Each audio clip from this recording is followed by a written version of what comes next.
And what is the truth? We are one with God. If God is omnipotent, omniscient, immortal, in God there is eternal peace and bliss, then head to toe whatever exists, it is one with God. And what we feel is a nature of God.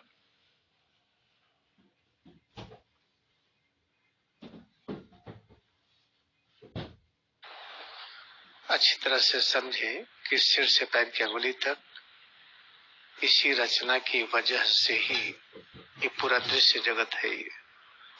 जब इसका रूप एक छोटे शिशु के रूप में था, 2 वर्ष, 4 वर्ष, 6 वर्ष, 10 वर्ष, यही दुनिया कुछ और दिखती थी। धीरे धीरे इसका आकार बदला, इसका रूप बदल गया, तो दुनिया कुछ और दिखाई पड़ने लगी। ऐसे ही 70-80 वर्ष पहुंचने पर यही दुनिया कुछ और लगती है। याद रखिए कि जब हम गहरी नींद में सो जाते हैं तो दुनिया कुछ और लगती है। ये सब जो भिन्न भिन्न अनुभूतियां हैं, उसके लिए जो मुख्य कारण है वो सिर से पैर की अंगुली तक यही रचना है। क्रिया योग ध्यान से इस रचना में परिवर्तन करते हैं। परिवर्तन करते करते एक दिन ऐसा होता है, इसी रचना से ये दुनिया कुछ और दिखाई पड़ती है। जो हम देखते हैं कि आसमान ऊपर है, पृथ्वी नीचे है, पृथ्वी ठोस है, पानी द्रव है, भाप गैस है, ये सब जो अभी देखते हैं, ये सब चीजें बदल जाती है। तो सिर से पैर की अंगुली तक इस रचना की वजह से ही ये दृश्य जगत इस तरह से भासता है। तो क्रिया योग ध्यान करके इसमें परिवर्तन करते हैं। परिवर्तन करते करते एक ऐसा परिवर्तन होता है कि इसी स्वरूप से जो चीज दिखाई पड़ती है उसको देखने से हम निर्भय हो जाते हैं, डर खत्म हो जाती है, असुरक्षा खत्म हो जाती है, नित्य नए आनंद में हो जाते हैं, परम शांति मिलती है। पता चलता है कि हम अमर हैं, पता चलता है न कभी जन्म हुआ था न कभी मृत्यु हुई थी। ये सब चीजें होता है। उस चीज को अनुभव करने के लिए हमें करना क्या है? यही अभ्यास करते जाइए। अभ्यास करने में जो प्रमुख सावधानी है कि सिर और रीढ़ की जगह को याद रखें, हमेशा भ्रूमध्य को याद रखें। जब हम कोई काम करते हैं, चाहे लिखते पढ़ते हो, लिखते और पढ़ते समय या जमीन पर कोई काम करते हुए आंखों की दिशा नीचे होती है। अगर हम पूरी लगन से अपने संपूर्ण सामर्थ्य से कर्म का संपादन करें तो एक हमारी और दृष्टि होती है। ये आंखें तो नीचे है, लेकिन आंखों की जो मूल शक्ति है वो भ्रूमध्य की ओर हो जाती है। जिस शक्ति से आंखें नीचे देख रही है, हम पढ़ रहे हैं, लिख रहे हैं, या कोई मशीन बना रहे हैं, या कोई पृथ्वी पर काम कर रहे हैं, तो वो शक्ति भ्रूमध्य की ओर केंद्रित हो जाती है अपने आप।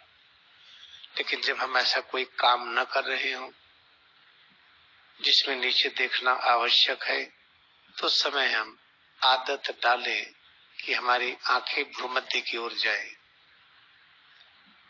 जब बार बार अभ्यास करेंगे तो सिर से पैर की अंगुली तक इस पर एक दबाव प्रकट होगा। उसको समझने के लिए शरीर और मन समझिए। शरीर यहाँ पर है, मन कहीं और है। मन को इस पर एकाग्र करते हैं तो शरीर और मन के बीच दूरी घटती है, तो मन का दबाव शरीर पर पड़ता है। ये दबाव पड़ते पड़ते पड़ते पड़ते एक दिन शरीर वैसे ही बदल जाती है जैसे बालू है, सिलिका है। सिलिका के आर पार देखिए तो ओपेक है, अपारदर्शी है। लेकिन जब गर्मी से सिलिका को गर्म करते हैं हाई टेम्परेचर पर सिलिका को रखते हैं तो वही सिलिका ट्रांसपेरेंट पारदर्शी शीशा के रूप में बदल जाता है। जो गाड़ी में, कार में सब जगह शीशा लगता है, या जो आई ग्लासेस हम पहनते हैं, ये सब सिलिका का बना है। तो याद रखिए, जो सिलिका का बना है, जो सिलिका अपारदर्शी था, वो सिलिका पारदर्शी हो गया।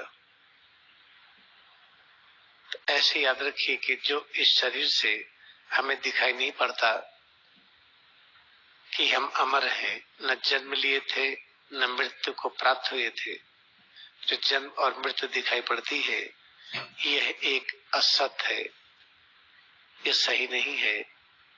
तो जो दिखाई नहीं पड़ रहा है, जैसे सिलिका बालू के आर पार, अब बालू की परत, सिलिका की परत लगा दे तो आर पार दिखेगा नहीं, लेकिन वही सिलिका जब हाई टेम्परेचर में रख देते हैं तो वही पारदर्शी शीशा के रूप में रूपांतरित हो जाता है। इस तरह से याद रखिए कि इस अभ्यास को नियमित करना पड़ेगा।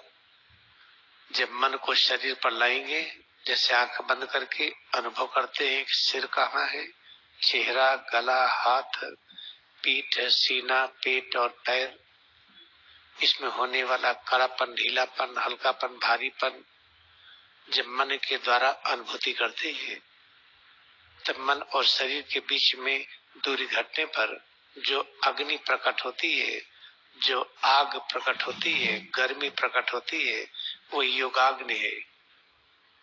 यह अग्नि श्रेष्ठ है,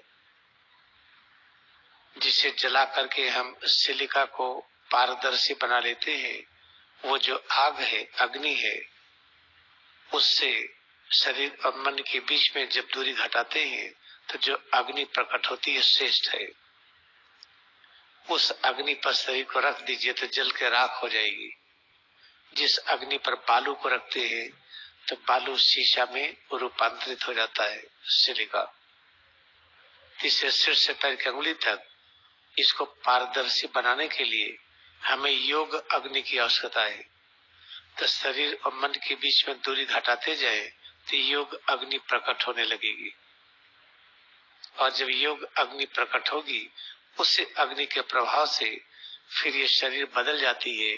इसके माध्यम से जो भी हम अनुभव करते हैं, देखते हैं, वो सच दिखाई पड़ता है। तो सच कैसे दिखेगा? न हमारा जन्म होता है, न मृत्यु होती है। तो जन्म मृत्यु जो दिखाई पड़ती है अभी इस समय, वह एक माया है। इसको सुनने से समझ में नहीं आता है।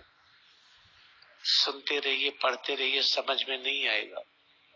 जगत जो दिखाई पड़ता ऐसा नहीं है। सुनते रहिए, पढ़ते रहिए, समझ में नहीं आएगा। इसमें अभ्यास करना पड़ता है।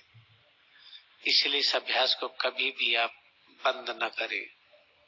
मन को शरीर पर केंद्रित करते जाएं। योग अग्नि की तीव्रता बढ़ती जाएगी। यह योग अग्नि शीतल होती है, ये दुखदायी नहीं होती है, बाहर की आग की तरह नहीं होती है।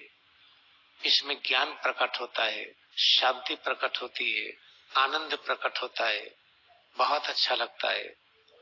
इसलिए इसके अभ्यास में कोई दिक्कत भी नहीं है। बस इसके अभ्यास से कभी हटे ना। समझ रही है?